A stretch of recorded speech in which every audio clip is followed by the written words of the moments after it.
Dans cette vidéo, je vais tout simplement te faire un petit récapitulatif de la semaine et une analyse de la situation actuelle du marché et du Bitcoin.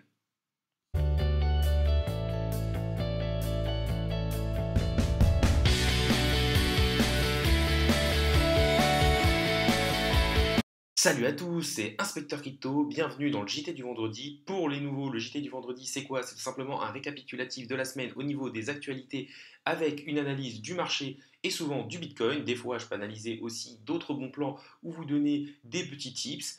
N'hésitez pas à liker la vidéo, à commenter, à vous abonner, ça récompense le travail que je fais au jour le jour. Il faut savoir que 70% des personnes qui utilisent mon contenu au jour le jour ne sont pas abonnées, donc c'est vrai que c'est gratuit, ça ne vous coûte rien et ça soutient la chaîne.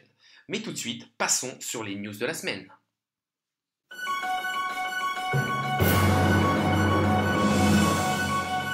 Concernant les news de la semaine, la plupart des news proviendront du site Cryptotos comme vous en avez l'habitude. On va commencer par le Salvador. En fait, le Salvador a adopté officiellement le Bitcoin comme une monnaie légale et du coup, les grosses multinationales telles que McDonald's et Starbucks ont dû ouvrir des options de paiement en crypto-monnaie. Donc clairement, ça montre que, en tout cas, les crypto-monnaies sont enfin vraiment un moyen de paiement au Salvador et que même les multinationales sont obligées de mettre en œuvre des moyens pour que les personnes puissent payer en Bitcoin. Donc c'est vraiment quelque chose de super et ça montre là que les crypto-monnaies deviennent vraiment mainstream et sont en train vraiment d'être adoptées. Si d'autres pays suivraient, ce serait vraiment quelque chose de fou. Bon, on voit qu'on a un deuxième article qui nous dit que ce septembre 2021, un mois et demi après l'approbation par l'Assemblée, la loi Bitcoin est devenue effective au Salvador et du coup, c'est ce qui est du coup le fait que les multinationales doivent s'adapter, ça a fait suite à cette loi d'il y a un mois et demi. On va maintenant passer sur Solana. Solana qui clairement est l'une des cryptos qui explose le plus. Elle est rentrée dans le top 10. Elle a atteint les 50 milliards de capitalisation. Clairement une crypto blockchain avec un super projet. Maintenant, faites attention. Clairement, Solana est à plus de 200 dollars alors qu'il y a quelques semaines, on était aux alentours des 20 dollars. Ça fait un x10. C'est vraiment une très très forte augmentation qui est parabolique, donc faites attention. Moi, en tout cas, je ne suis pas conseiller en investissement financier, mais je ne rentrerai pas sur Solana à plus de 200 dollars, j'attendrai un gros retracement. Article suivant, c'est le CRO de Crypto.com qui s'offre un partenariat pluriannuel avec le Paris Saint-Germain. Donc quelque chose encore assez intéressant, vraiment le CRO de Crypto.com. Moi je trouve que c'est une entreprise qui a un marketing très fort, qui s'associe avec beaucoup d'acteurs, surtout dans le sport. On voit qu'ils sont avec la Formule 1, là ils sont en train d'arriver avec le Paris Saint-Germain, ils sont en train vraiment d'essayer d'être connus à l'international et clairement je pense que sur les futures années, ça devrait être l'une des crypto-monnaies qui devrait exploser. Ensuite, on a tout simplement un premier échec. Coinbase Pro ajoute le même code Shiba Inu. Donc en fait, c'est le Shiba Inu, je vous le rappelle, c'est une crypto-monnaie qui se voulait concurrente au Dogecoin. Et en fait, suite à des problèmes techniques, le lancement a dû être repoussé. Donc voilà, c'est vrai que c'est une des premières fois qu'il y a un souci par rapport à ça. Après, c'était juste un problème technique. Mais bon, ça revient quand même quelque chose de très intéressant. Le Shiba Inu, c'est vrai qu'il y a une énorme communauté derrière, que tout le monde espère qu'il explose. J'avais fait une vidéo par rapport à ça pour savoir s'il pouvait atteindre 1 dollar à jour. Pour moi, ça me paraît impossible, sauf vraiment s'il y a un burn énorme et si c'est dans vraiment peut-être 20 ou 30 ans. Mais c'est vrai que le listing sur Coinbase Pro devrait du coup faire exploser les cours. Ensuite, on va parler du créateur de Cardano qui assure que d'autres pays vont imiter le Salvador et adopter le Bitcoin. Il s'agit de Charles Hoskinson, du coup, qui est le créateur de Cardano. C'est quand même quelqu'un qui est une figure importante dans le milieu des crypto-monnaies. Il faut savoir que Cardano est quand même la troisième plus grosse crypto-monnaie de l'écosystème et donc forcément son créateur, quand il dit quelque chose, il faut quand même le prendre. Enfin voilà, c'est une information importante et c'est vrai que lui, pour lui, l'industrie des crypto-monnaies a gagné. Là, le fait que le Salvador aille au bout, malgré le fait qu'il y ait quand même eu pas mal de réticences et que pas mal d'organisations voulaient leur mettre des bâtons dans les roues, eux ils sont allés au bout. Maintenant, les multinationales doivent s'adapter et forcément, si d'autres pays suivent, ben, le Bitcoin, il va avoir beaucoup d'achats de Bitcoin et on sait que la quantité de Bitcoin étant limitée, ça devrait faire augmenter les prix. Ensuite, un autre article, cette fois, c'est sur une crypto-monnaie, IDEX, le projet crypto qui a fait 200% en 24 heures. Donc IDEX, c'est quoi? C'est simplement une plateforme hybride d'échange de monnaie virtuelle. Et en fait, ce qui est impressionnant, c'est de vous montrer que malgré le fait que le Bitcoin est un peu chuté et tout, certaines crypto-monnaies peuvent encore faire des très grosses explosions. Alors, comment on doit prendre ça? soit on le prend de manière positive en se disant qu'on est encore dans un bull run parce que des crypto-monnaies font encore des grosses performances malgré que le Bitcoin est chuté, soit on se dit que clairement on est dans un dead cat band et que du coup, souvent quand le Bitcoin a fait son top, les altcoins le font en décalé. Et donc le fait qu'après que le Bitcoin ait atteint 52 000 dollars et ait chuté, ben, normalement, dans les 2 à 3 semaines, on a une alt season quand on a atteint un top qui se situe après. Donc voilà, il y a deux personnes qui le pensent. Moi, je pense qu'on est encore en bull run, qu'on va aller souvent chercher des plus hauts, et donc que c'est juste quelque chose de positif qui nous met encore ça. Ensuite, une autre crypto-monnaie qui, selon beaucoup, révolutionnera les smart cities du futur, c'est SmartKey. Et clairement, encore un projet intéressant à un cours actuellement de 0,17 centimes d'euros, 596e. Pour moi, clairement, ça peut être une crypto-monnaie à surveiller aussi. Enfin, en tout cas, on voit qu'il y a de plus en plus de projets qui sortent après. Donc voilà, clairement, si vous vous mettez sur des projets comme cela, par contre, des projets comme SmartKeys ou des projets comme IDEX, qui sont quand même assez loin au niveau du code market cap, je vous le dis, mettez une petite partie de votre porte-monnaie. Après, je ne suis pas votre conseiller en investissement financier, vous faites ce que vous voulez, mais clairement, le plus important quand on met des projets au-delà de la centième place, c'est de mettre maximum 5% de son allocation et d'espérer, quand on y croit, que ça explose. On va maintenant parler d'un énorme airdrop. Là, c'est trop tard pour y participer, mais vous êtes peut-être éligible à cet airdrop. Et en fait, c'est l'échange DXDX qui publie un jeton de gouvernance, ce qui fait que son airdrop vaut jusqu'à 100 000 dollars. Ça vaut jusqu'à 100 000 dollars pour les personnes qui ont participé avec énormément d'argent et qui ont beaucoup utilisé ces échangeurs. Mais comme je vous l'avais dit dans une vidéo que j'ai publiée il y a plusieurs semaines, clairement, essayez de surveiller les petites rumeurs sur les possibles airdrops peut être intéressant parce que clairement, si vous aviez fait au moins il fallait faire au moins une transaction de 1 dollar sur la plateforme pour être éligible au airdrop et commencer à avoir des jetons gratuits. Et je peux vous dire que c'est un énorme airdrop. Donc, tout simplement, il fallait, pour être éligible au airdrop, il y avait plusieurs niveaux. Le nombre de jetons reçus par chaque utilisateur a donc été déterminé par les échanges antérieurs. L'utilisateur au niveau le plus bas recevait 310 jetons pour avoir négocié au moins 1 dollar sur la bourse, et l'utilisateur le plus haut gagnait 9 529 jetons pour des volumes de transactions dépassant 1 million de dollars. Donc clairement, ce n'est pas pour tout le monde. Mais regardez ce que ça vaut. C'est-à-dire au plus haut quotidien, là il est actuellement aux alentours des 10 dollars, mais au plus haut quotidien à 14,24 dollars le jeton, l'airdrop valait donc entre 4000 dollars. Si vous avez fait seulement 1 dollar de transaction dessus, c'est-à-dire en fait, c'est faire un échange de 1 dollar dessus, vous gagnez 4414 dollars en jetons. Et si vous y aviez fait des transactions au-delà du million, vous gagnez 135 692 dollars. C'est clairement énorme. Ils vous disent donc que l'utilisateur moyen avait échangé entre 1000 et 10 000 dollars sur la plateforme et recevait donc une valeur aux alentours de 16 561 dollars. Ça montre tout simplement que certains airdrops peuvent être vraiment monumentaux. Là, on voit que pour une personne qui avait fait des échanges d'1 dollar, elle pouvait quand même toucher 4000 dollars. Et je peux vous dire, pour une personne qui avait mis entre 500 et 1000 euros dans les crypto-monnaies, toucher 4000 dollars, ça permet vraiment de passer un stade. Et pour les personnes qui en moyenne avaient vraiment fait des gros échanges dessus, toucher quasiment 16 000 dollars, ça peut changer votre vie. Si vous les réinvestissez pendant le bear market dans les cryptos et que ça fait 1 x 10, bah avec 160 000 euros, vous pouvez vous acheter un petit appartement.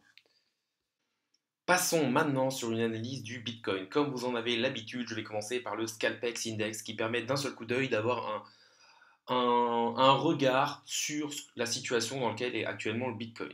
Donc là, vous avez forcément le cours.